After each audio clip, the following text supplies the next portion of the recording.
Adam Sandler lookalike, also GMAT Club's resident verbal expert. Today we're going to be doing video number 2 in series number 4, all reading comp, doing 4 reading comp videos in this series. Today's the second one. Today we're going to talk about science passages. It's one of the things I hear a ton of anxiety around. People say, oh, I'm bad at the science passages. I'm bad at the science passages. And usually when I hear somebody say that, it's kind of bull crap, and I'll explain why in a moment. Before we get into that, if you did not see the first video, I went through kind of 6 core principles. I rambled on for about 15 minutes about these things. Basically, how to fundamentally do reading comp correctly. I want you guys to avoid the gimmicks. Anything that sounds too good to be true on reading comprehension definitely is.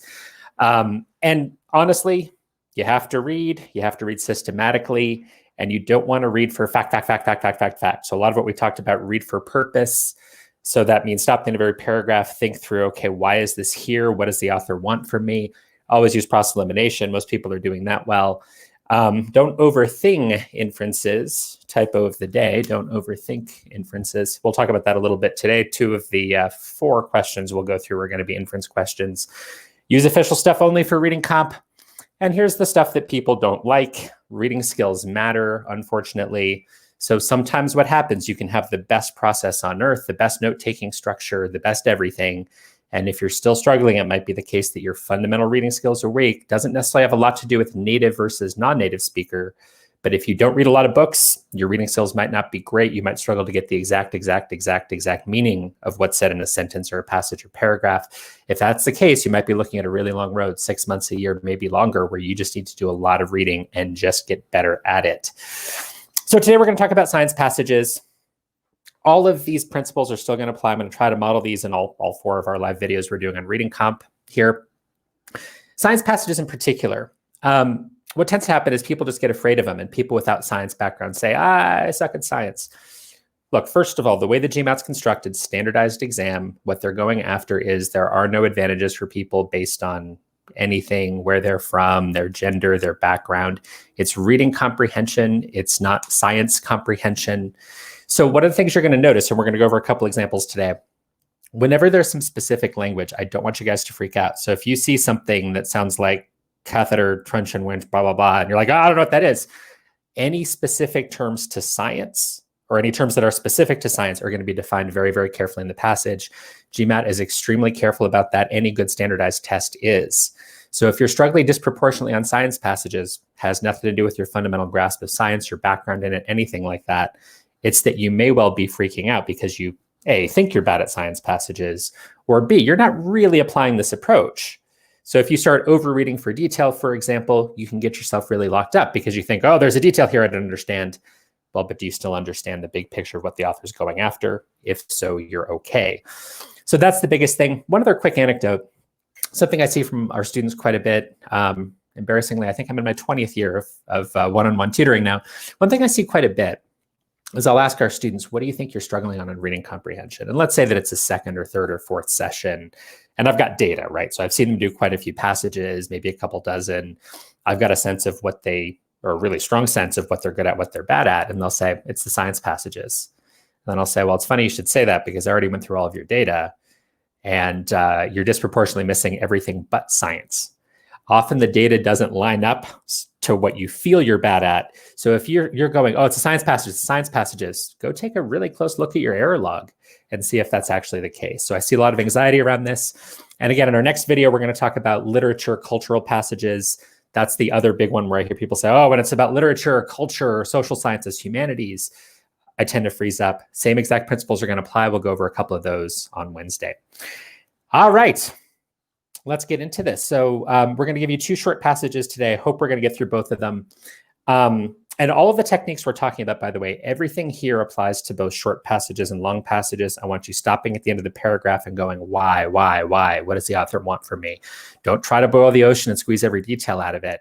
Yes, of course, you need to understand some details to understand the structure and the purpose, but I want you to really focus on, can I get a short little summary of why this is here? What's the purpose of this paragraph? What does the author want from me? As you get to the second and subsequent paragraphs, what does the author want from me? How does it connect to the purpose of the previous paragraphs? If you're doing that, you're in good shape. Limitations of doing these live. I'm going to give you pretty short passages. These are all just going to be 2 paragraphs each. All the same things absolutely apply. arguably even more so if you see a longer passage. So again, technique shouldn't vary based on short versus long. If your performance is varying, it's because you're doing something different on short passages versus long passages. Okay, Shovik, if you could please go ahead and pop that first paragraph up.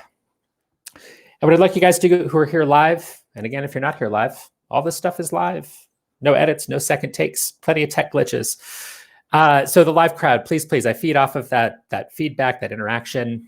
I've been locked in the same house for 3 months. It's COVID time. So please, read the paragraph. And then as soon as you think you've got a nice little summary of why the author's writing it or what the heart of this paragraph is, go ahead and pop that into the comments because I'm going to use that to help make the content better. So take your time, guys.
Excellent. Thank you, Brian, Abhishek, Carol, Sonal, Sunit. Apologies if I'm mispronouncing names, but keep it coming, everybody. Give you about 30 more seconds. Give me your quick little summary. What do you think this is here for? And do you think the author has any real purpose here? Why is the author making you read this?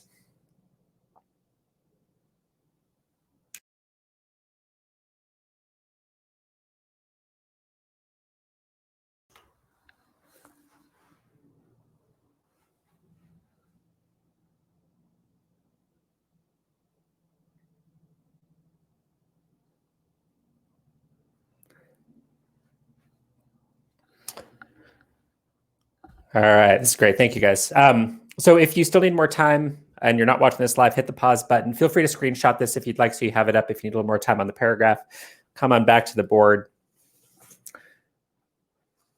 Okay, seeing a lot of good ideas here makes me happy. And this is a fairly straightforward paragraph. A lot of the time, I really want you guys to kind of read next level as best you can and say, and I'm getting this somewhat in the comments now. Most of the time, the author is going to illustrate some sort of point of view. I always want you to be on the lookout for something that illustrates, oh, the author is trying to do this. The author has some sort of point of view. In this case, I think this is fairly factual, right? It's sort of talking in a distant way about the McKay team, and they're announcing that this meteorite contained compelling evidence of life on Mars, and it basically just explains why. So I'm fine if your summary here is really, really short. If it's something like McKay team, compelling, or they say that they have compelling evidence of life on Mars from this meteorite. And I'm not going to write out the name of the meteorite. I'll just say meteor. Okay, part of why I chose this passage, it's much easier than the second one we're going to do today, is a lot of the time what I see people do in this specific passage, that last couple sentences in particular, people go, oh, wow, polycyclic aromatic hydrocarbons. Who cares, right? What do you need to know about them? Not a whole heck of a lot. They even give you a nice little acronym, a PA. When microbes die, their organic material often decays into PAs. That's it. You don't need to think about it beyond that. Don't get intimidated by that language because, again, the GMAT is going to give you the definition of anything that is specific scientific language. You don't have to worry about that. If you think that's why you're missing science passages disproportionately, most of that's going to be in your head. Take a moment, see how they defined it, and you're all good. I think that's enough on that paragraph for now. Let's go ahead and give you the second paragraph, and then things get a little bit more interesting from there. So go ahead and take a minute on the next one. And once again, as soon as you've got an idea of what you think that a nice summary of that paragraph is, or better still, does the author have a purpose? Why is the author making you read this? Go ahead and pop it into those live comments. One last wisecrack real quick, because we got this question over and over and over on our first video in this series.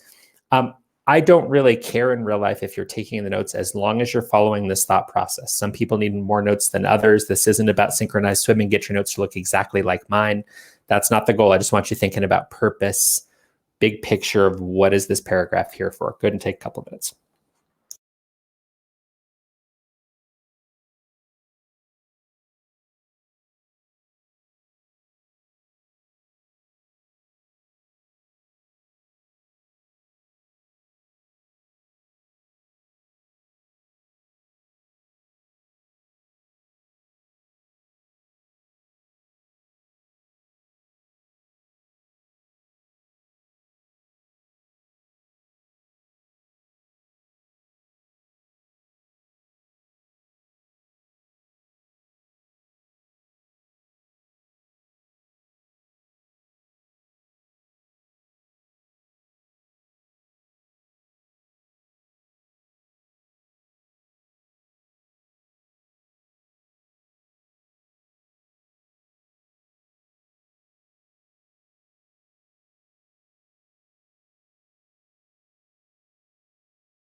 Keep it coming, guys, especially if you're not sure if you have it right.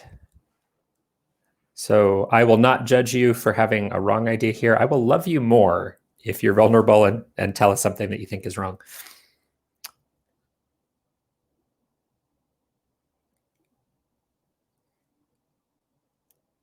Another 20 seconds or so.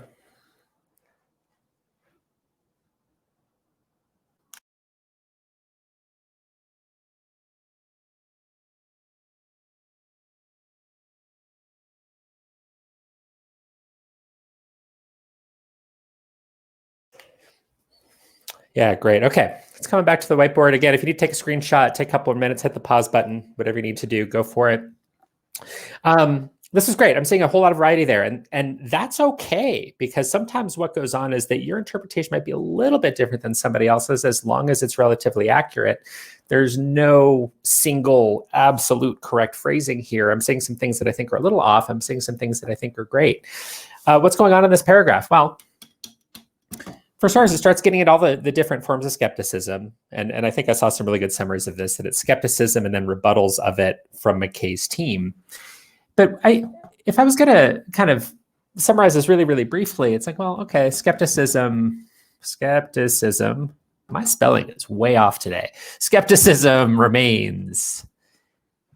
And there's still problems, right? This isn't totally settled, right? McKay has rebuttals to it. McKay's team has rebuttals. but there are definitely issues here. If you have that essence, I'm okay. I think that's enough to get you started. To go a little bit deeper, just so that we have kind of a common language to talk about this as we get into the questions. Okay, skepticism remains, talks about territorial contamination. McKay's team addresses that pretty well. But then right in the middle of that paragraph, you have a second argument that the author argues is stronger. And here we see the author's point of view. Skeptic's strongest argument is that processes unrelated to organic life can produce all of the evidence found by McKay's team. And McKay's team says, wow, the particular kind that is showing up really seems to come from decaying organisms, not from organic processes. But the point here is that this is still pretty unsettled, right? The author never says, this is definitely right, this is definitely wrong. It's kind of saying, well, skepticism remains. Kind of that whole idea about inorganic processes can cause these PAHs. So we have a strong argument there against the claim that this indicates life on Mars. But the author never comes out and says, there is not life on Mars. It just kind of presents the counterbalance of, hey, here's some really good arguments the skeptics make. Here's how McKay responds. We're unsettled here. And if that's it, and this is all you have written down, I'm great. If you don't have this written down at all, but this is existing in a very clear way in your head, great. If you're writing down a little bit more, that's okay too. What I don't want you to do is just vomit out detail after detail after detail onto your page. Inefficient. Okay, and notice that there's a very, very clear through line between these two paragraphs. They connect very, very, very cleanly. Here's what McKay's team was claiming. Here was the evidence for it. Now here's skeptics' claims, and here's McKay's rebuttal to it. Ends up being pretty unsettled in the end. Very clear how these two connect. Now, as you get to longer passages, harder passages, making those connections is more difficult and much more important. And my hope is that in the next two sessions, we do literature and culture on Wednesday, and then Friday, we're going to talk about advanced, really, really tough passages, probably just go through one passage. We'll go through some longer passages, and you'll start to see how those connections can be more difficult to draw. But even as you're just doing nice, easy, relatively easy, straightforward passages, I'd say this one's mid-level. Make sure you practice that skill. How do these paragraphs connect? How do these paragraphs connect? Because otherwise you're really going to struggle to put it together when they ask you about primary purpose or the function of a paragraph. Those are going to be really tough questions to answer if you're not really clear about how do your paragraphs connect. Okay, let's go ahead and tackle that first question. If you could put that up, please, Mr. Executive Producer. Thank you very much. Go ahead and take a moment as soon as you have an answer. Go ahead and stick it up in the chat window if you're watching live. If you're not watching live, sorry, I know it's boring to hear me talk to the live people.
Awesome, getting answers pretty quickly on this one. If you're going against the grain a little bit, please don't be shy. If you're looking at everybody else's answers and going, I don't agree, pop your answer in there. I love you more for wrong answers than right answers. It's how you learn. 15 more seconds.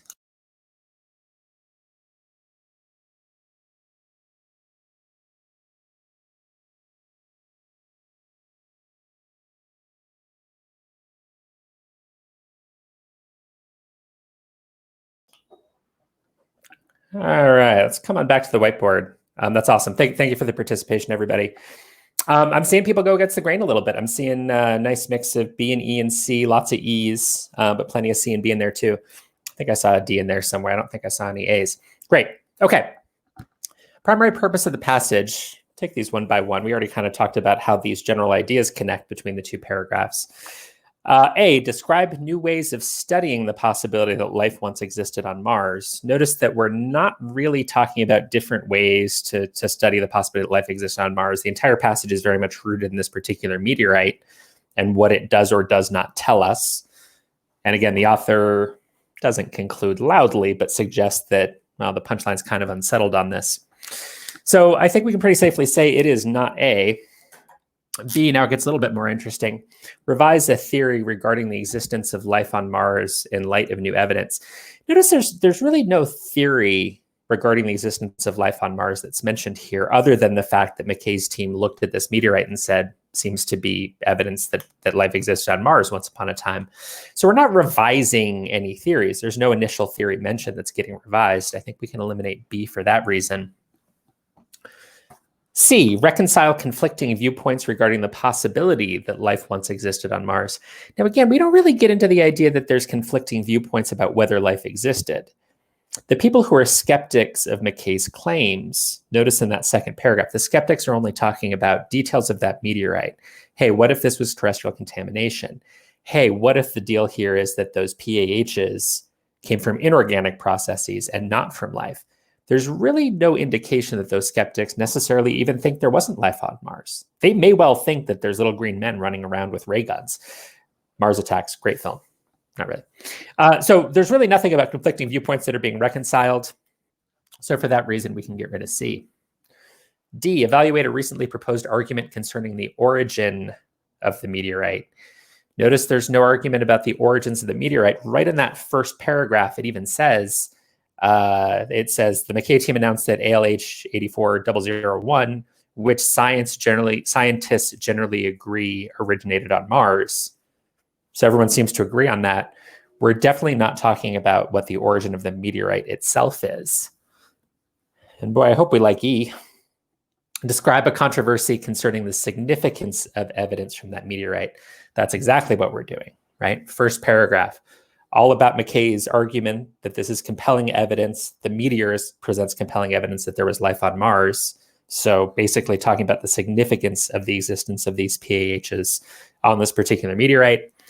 And then the second paragraph is all about, well, is that claim true or not? Is that evidence really significant in the way that McKay's team is arguing? It's exactly what's happening in the second paragraph. So for that reason, our answer is E. All right, one more question on this passage, and then we'll move on to a second passage that I think is a great deal more difficult. So go ahead and pop that one on the board if you could, please, Shivik.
It's cool. Seeing a lot of agreement here so far, but if you want to go against the grain, please do. See this happen in these live videos quite a bit. Everybody agrees with the first 5 people say it. People who don't tend to stay quiet. So if you disagree, let us know. Maybe 15 more seconds.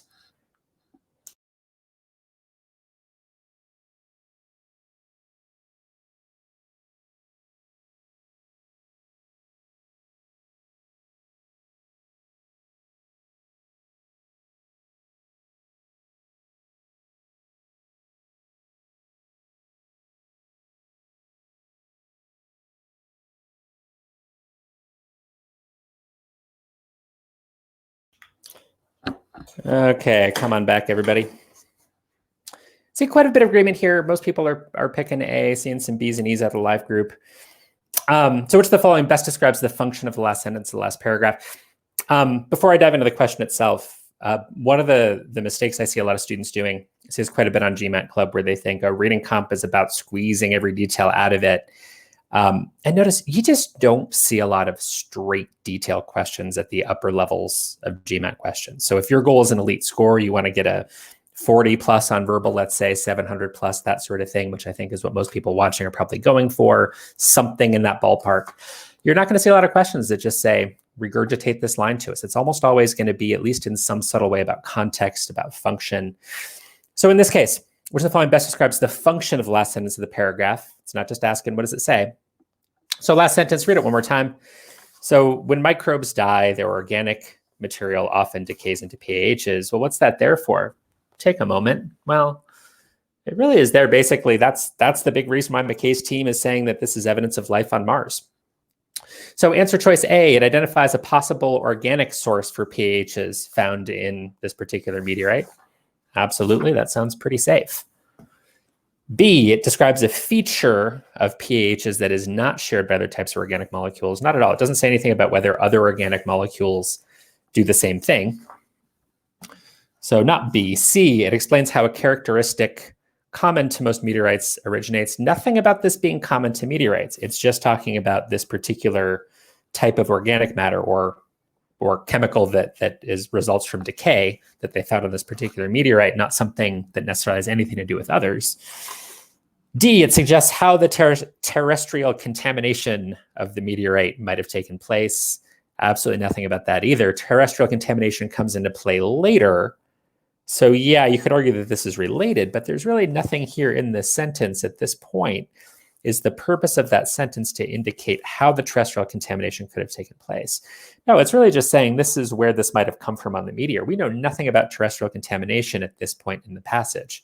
So for that reason, D's out. E, it presents evidence that undermines the claim that life once existed on Mars. Very much the opposite, right? So this is part of the evidence that McKay's team is using to indicate that life did exist on Mars and was on this particular meteorite. So for that reason, E is out. All right. Several more questions exist for this passage. If you want to come see us on GMAT Club, go ahead and Google the first part of the question. You'll find this particular thread right away. If you have more questions after trying the other questions that are on this passage, feel free to tag me at GMAT Ninja. If you have a question that we can answer, happy to try to dive in. But that's enough for this one. We're halfway through. We're going to try to finish this up in an hour here. So we're going to do a second passage, much more difficult. Part of the reason I chose this passage, yes, it's an official passage, but it's one where I think I've literally gotten questions from GMAT Club members about every single question. I think there's 8 questions on it, one of which I don't think is official. But of those 8 questions, I think I've literally been asked about every single one, in most cases multiple times. So we've written a lot of explanations of it. Please don't Google them right now. That's cheating and not good for you. But I want to go through it because I think it's a great passage for illustrating how best to read a science passage, especially if you're a little bit afraid of science passages. So same drill as before. Go ahead and read that first paragraph. When you're done, go ahead and punch in. Just type in if you're in the live group. What do you think the heart of this first paragraph is? What do you think the author's purpose is? What do you think is really important to take away from this? And go ahead and take a couple minutes.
This is great. Seeing some great stuff from the live group. Keep them coming, guys. Give you another 20 seconds or so.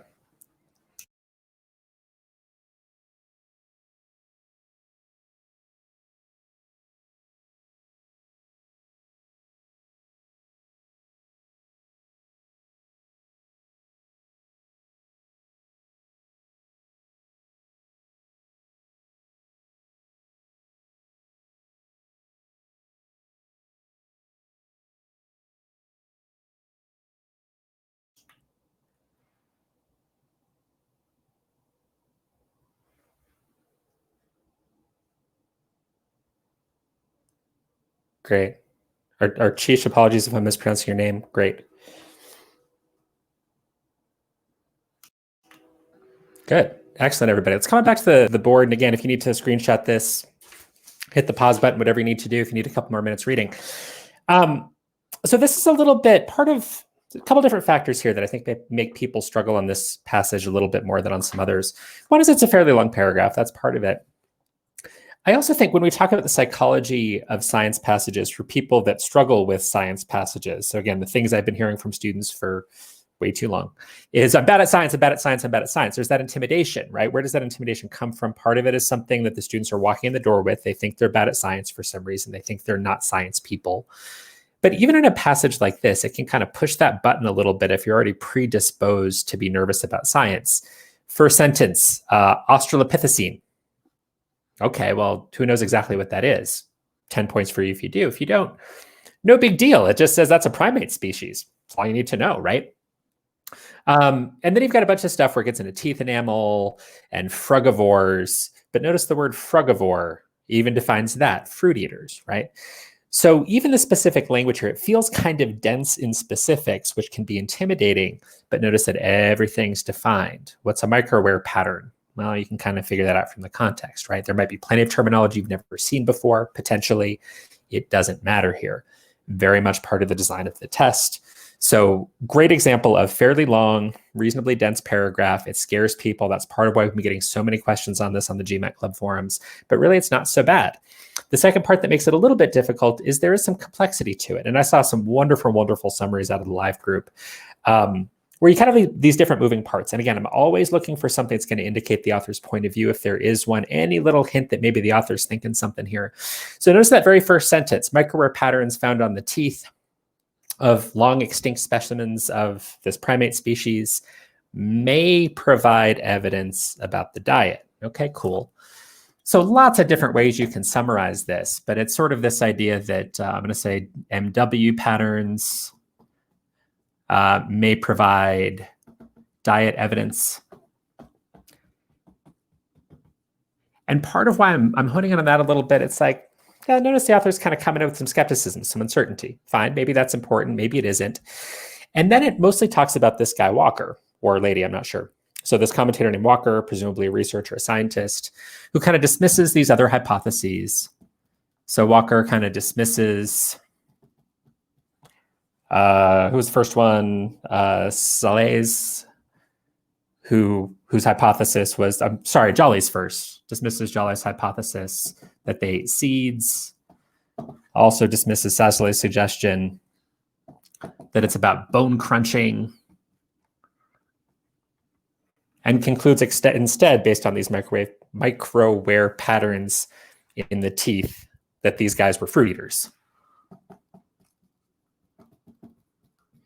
So author's saying might provide evidence, and Walker's kind of saying, nah, these guys talking about seeds and bone crunching, they're wrong. This is all about the fact that they're frugivores, and you can conclude this based on comparing the microwear patterns in the Australopithecines to modern primates. Okay, fair enough. And again, we've got this idea. The author's kind of saying there's a controversy in a field. Maybe this is something that provides evidence. Maybe it doesn't. We've got three different commentators here. They seem to disagree. There's your heart of the passage. That seems to be what the author's going after. A little bit complicated, but basically it's controversy in a field. This may provide evidence. Here's three different takes on it. All right. Go ahead and hit that second paragraph. You could pop that on the board, please. And one quick thing before you get into that. I'm seeing a couple comments about ways that people will kind of avoid that complicated multisyllabic word, Australopithecine. One person said, and I really like this, there you go, Thank you. Australia, I remember it as Australia. Great. As long as you remember that it's a primate named Australia. Great. By the way, I saw something great on the internet. Apparently Australia is kind of shaped like a Scooby-Doo head, if you know that cartoon. Google it. It's kind of funny.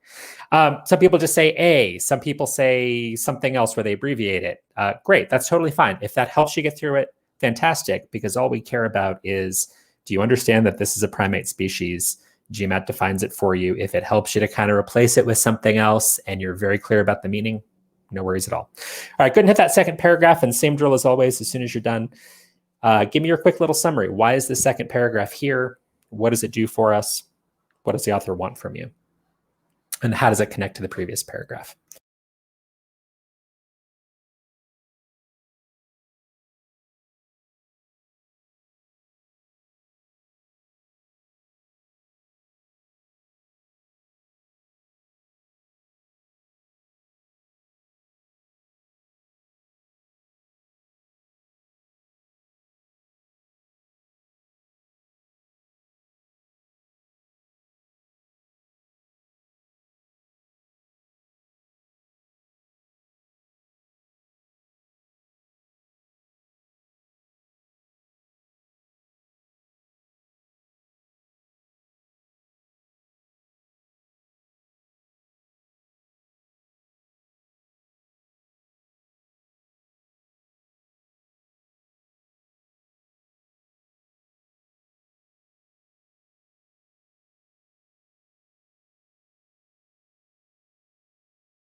Good, Carol.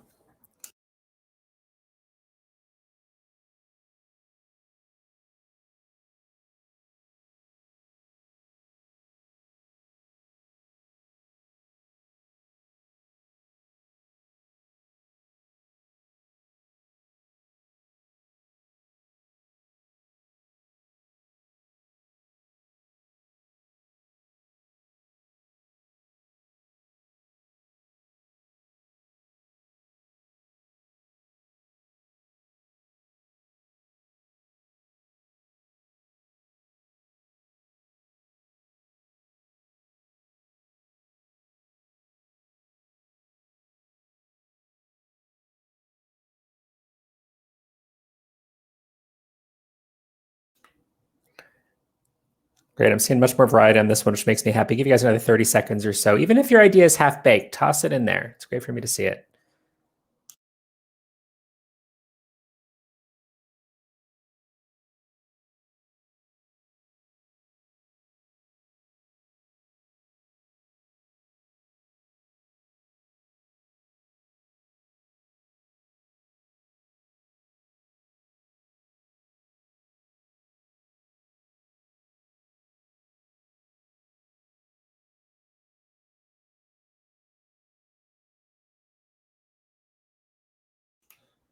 Okay, coming back, everybody. Once again, screenshot if you need to, hit the pause button if you're not watching it live if you need to. Let's go ahead and talk through this guy. So seeing some really interesting variety on the second paragraph for some reason. Saw some wonderful summaries. Saw some that I thought were maybe a little bit too simplistic, a couple that reflected some misinterpretations. Which again is wonderful. That's going to happen sometimes. You're not always going to understand everything perfectly. The question is, are you maximizing what your process can do for you, given whatever the limitations are of your reading? Are you focusing on the right things? I'm seeing a lot of people in the live group at least taking a really good swing at focusing on the right stuff, trying to get that big picture out of it. You miss a detail or two because it's a little bit hard for you to understand. You might be able to get away with that, and that's great. And at the same time, you don't want to boil the ocean, start obsessing over details. You might miss the big picture. Here, I think the author was fairly clear with us on one hand in saying, right off the bat, author gives his or her opinion in that first sentence of the second paragraph. So research suggests that the microware studies Why do I want to say microwave? Because I want some popcorn. That's why. Research suggests that micro-aware studies may have limited utility. So here's a little bit of a criticism right out of the gate. So we'll say micro-aware studies may have limited utility. And then it goes on to kind of talk about why, right? Kind of all this evidence about what's happening with modern primates that Walker was using in order to make conclusions about Australopithecines or Australians or whatever you'd like there. And then we can cut right to the end here for a second and say, well, look at that very last sentence. Therefore, Walker's description of possible diets may need to be expanded. So basically it's saying, so Walker here may need to expand his definition of what was on the diets for these Australopithecines. Cool. So there's the heart of it, right? First paragraph is talking about, hey, there's this controversy in the field. We bring up 3 different commentators. And it's all about these micro-aware patterns and that they may provide evidence of the diet of long extinct primates. And it talks about these 3 different commentators and what they think about this particular primate, Australopithecine. Connects very nicely to this. The author's saying, well, I don't know, man. Micro-aware patterns might not tell you what you think it tells you. And Walker particularly might have it wrong. And now here's why, and it gets into all these intricacies. Thank you for the popcorn, of course. Appreciate it. All right. So there we go. Good enough summary. Let's go ahead and hit that first question. We have 2 questions left. We're actually making really good time. We're going to finish a little early today. So question number 5, and as usual, as soon as you think you've got an answer, pop it into that chat screen if you're watching us live.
Oh, lots of different agreement, but lots of disagreement. I love it.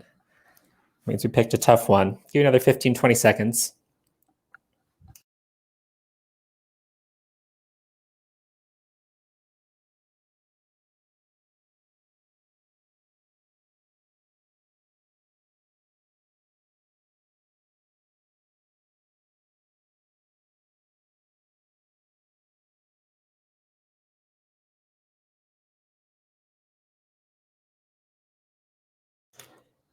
All right. Come on back, everybody. Great. So this is a tough one. I think I've seen, not seen a lot of B, but I'm seeing some A's, some C's, lots of D's, lots of A's, some E's. Great. Means we picked a good tough one. Let's come on back. One other quick thing that comes up quite a bit.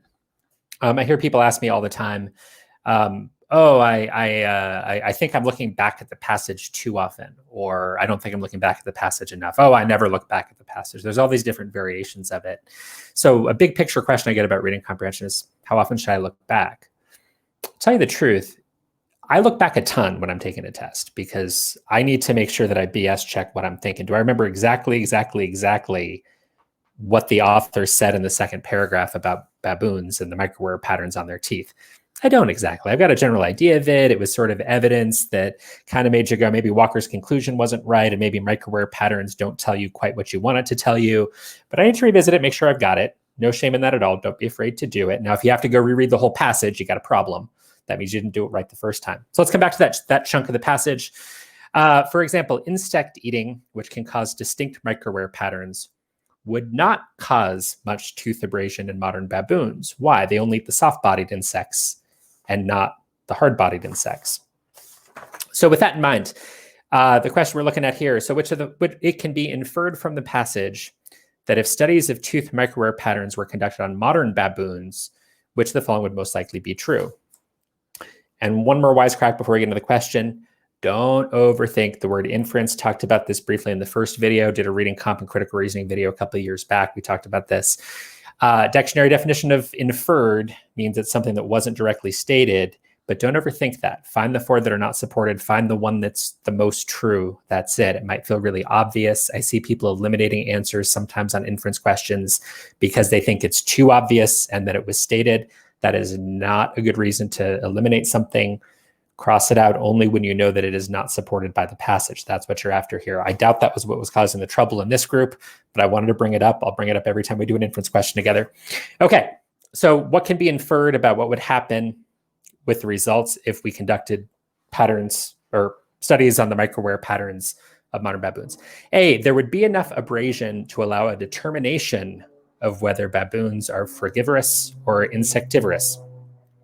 Well, exactly in that sentence I read a minute ago, it was saying, well, if it's soft-bodied, that means that it wouldn't really cause much abrasion. So you might not be able to tell if the baboons are eating insects if they're just munching on the nice, squishy, gummy insects. So for that reason, A is out. B, the results would suggest that insects constitute the largest part of the baboon's diet. In very much the same vein, we don't know, right? Because the microwear patterns, there wouldn't be a lot of abrasion to the teeth enamel of the baboons if it's the case that they're eating these soft-bodied baboons, or the soft-bodied insects. C, the results would reveal that there are no significant differences in tooth microwear patterns from one regional baboon population to the other. We know absolutely nothing about what would happen if we studied different populations. And if anything, it kind of makes sense that different populations may well have different diets. It does talk a little bit about variation in diets there, but certainly we couldn't be, there's nothing there that suggests that we would see no significant differences. That certainly isn't implied. So C is out. D, the results would provide an accurate indication of the absence of some kinds of insects from the baboon's diet. A little slippery, but yeah, that's possible because the hard-bodied insects would definitely cause some wear on the tooth enamel. So if we don't see that, it means the baboons are not eating the hard-bodied insects. Okay, reasonable enough. Let's hang on to D for that reason. So would it tell us whether they're eating the soft-bodied insects? No, but it would tell us whether they're eating the hard-bodied ones or not. E, the results would be unlikely to provide any indication of what inferences about the Australopithecine diet can or cannot be drawn from microwear studies. That's a mouthful. We actually don't know that. So it's not actually coming out and saying that we can learn nothing from baboons. The author is really saying that in this specific case, it's like, well, because of what the baboons eat, we actually don't know. The microwear patterns on baboons' teeth doesn't really tell us whether the baboons were frugivorous or insectivorous because they eat soft-bodied insects. So there's no real wear on it. So that's the author's skepticism. It's not saying it tells us nothing. So for that reason, is out, and we are left with D. Good, tricky question. All right. Let's take a look at the final question, and then we'll wrap this up. Go ahead and take a few moments. Live crowd, as soon as you got an answer, go ahead and pop it in, please.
Great, seeing some disagreement. Give you guys another 15 seconds.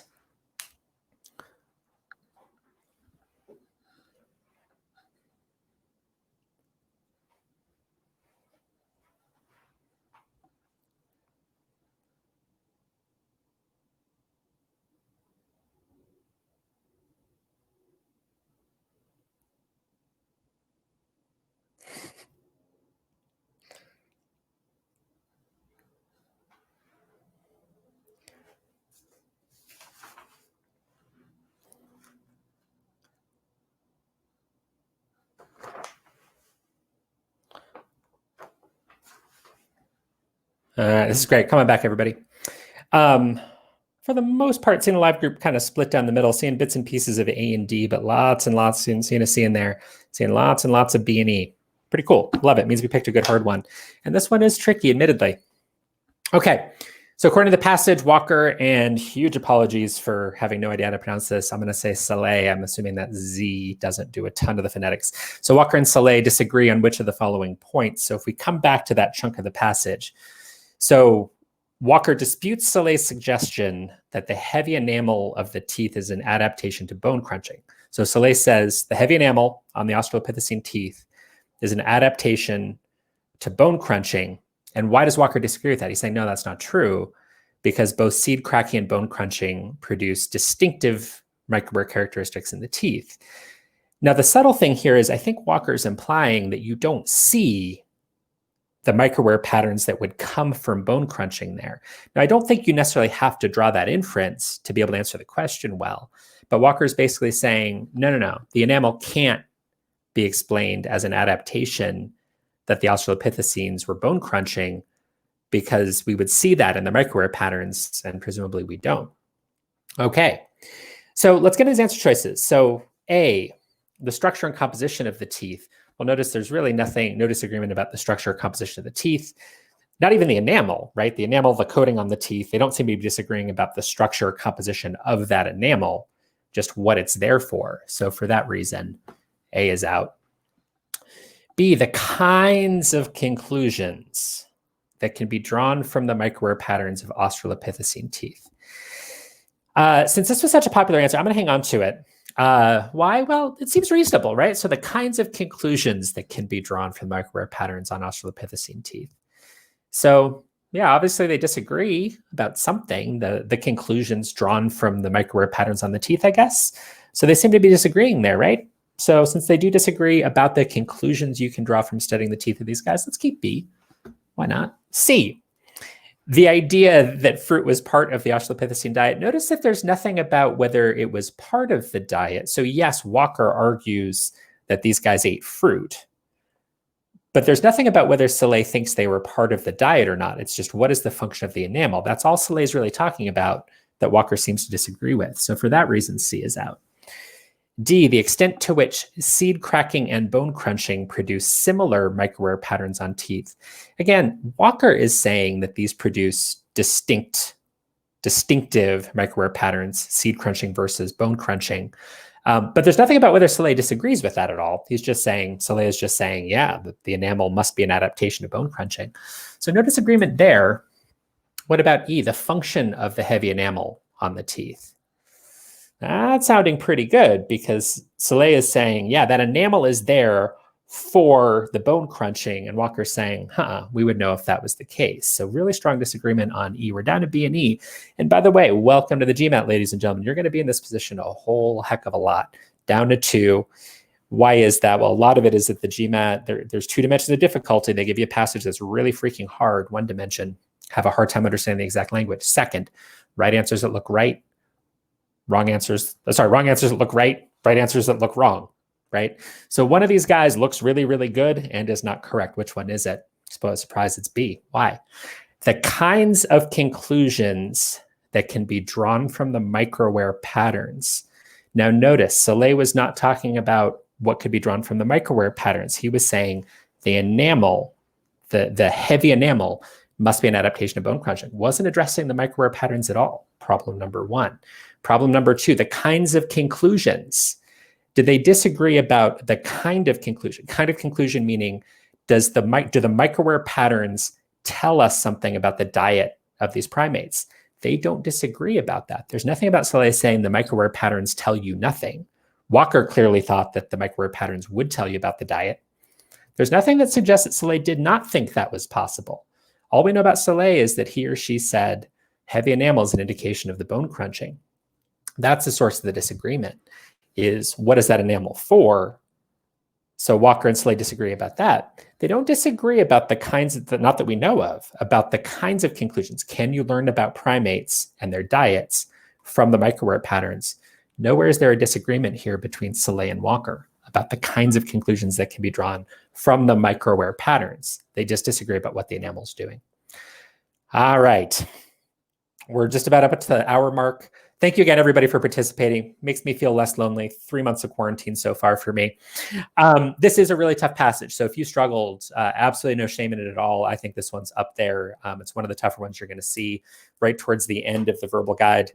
And again, we've gotten tons of questions on this one on GMAT Club, which is part of why I picked it. It's doing something where it's picking on you guys and making you hurt a little bit.